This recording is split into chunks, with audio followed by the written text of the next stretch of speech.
Land value tax is something that has been promoted for a long time and which I've never really got to grips with. Let's be clear why. The proponents of land value tax like to claim that it is the universal answer to all taxation problems because land is in finite supply, we can always identify who owns it, it's always here in the UK, therefore we can tax it, no one can avoid the charge, and what is more, this is the fairest way in which to levy all taxation because all of our wealth apparently is derived from the land.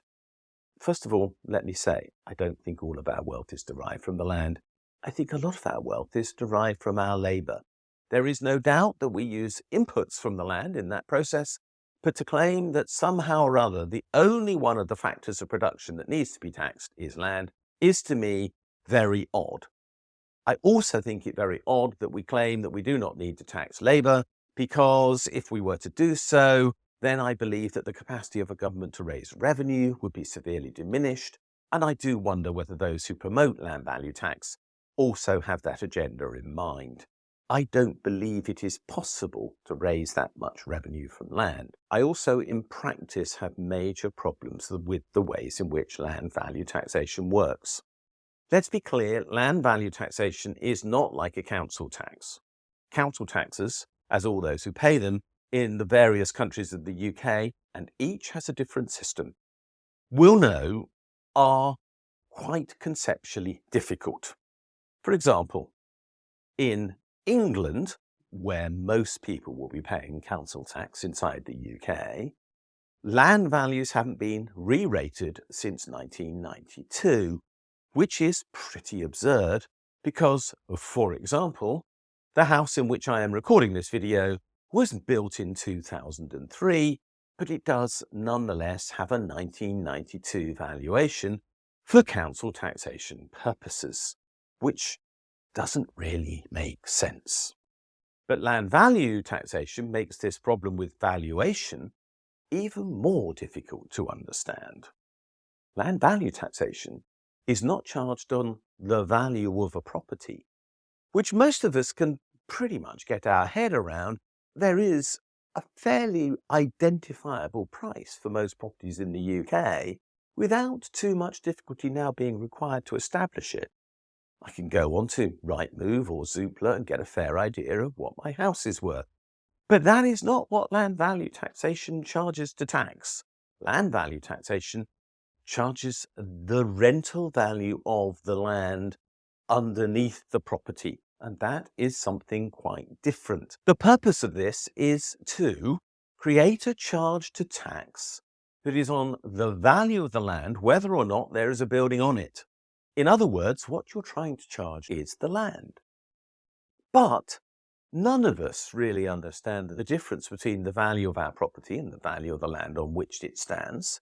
We are not used to undertaking that valuation, and there would be significant confusion if all the properties of the UK were revalued on this basis, because people would say, what does that mean?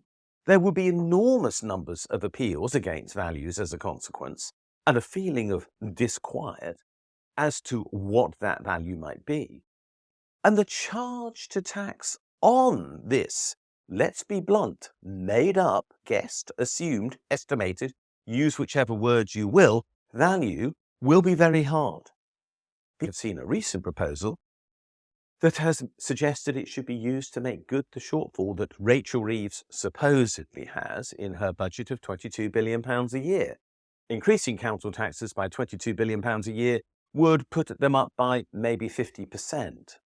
But if we were to try to replace other taxes with land value taxes, as some of the proponents of that charge suggest, then the price would skyrocket.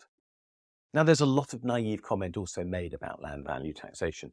For example, that it would be charged on the owner of the land and not on the tenants because that supposedly is fairer. I call that claim completely naive. That's like saying the interest paid by an owner on the loan that they have taken out to buy a property which they have then let does not have any impact upon the rent that they charge. I promise you it does, And that's precisely why rents have gone up so significantly over the last few years, because interest rates have risen.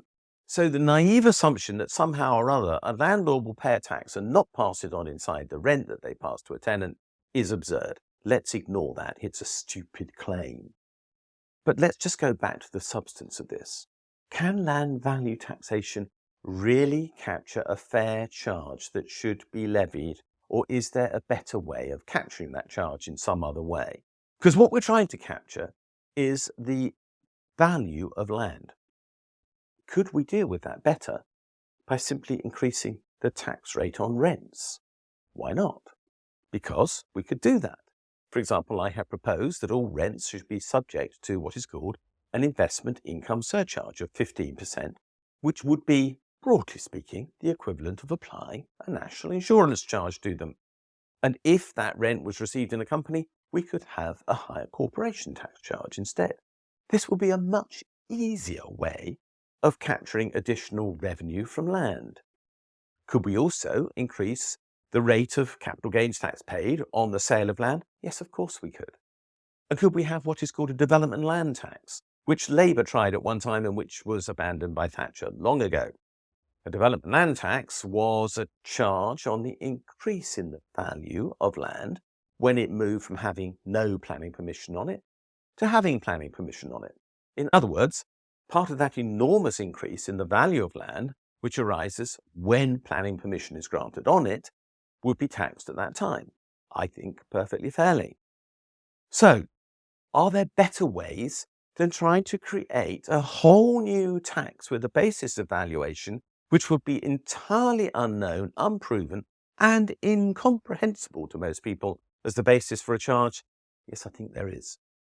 I'm a pragmatist when it comes to tax. I do believe people should have a real chance of understanding the taxes that they pay. I don't think most people would understand a land value tax.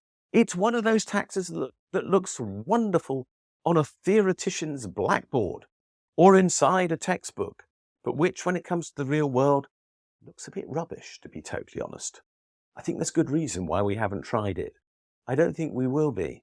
I think there are better ways of extracting value from rents when it comes to taxation, and I've suggested some of them, and more could be explored.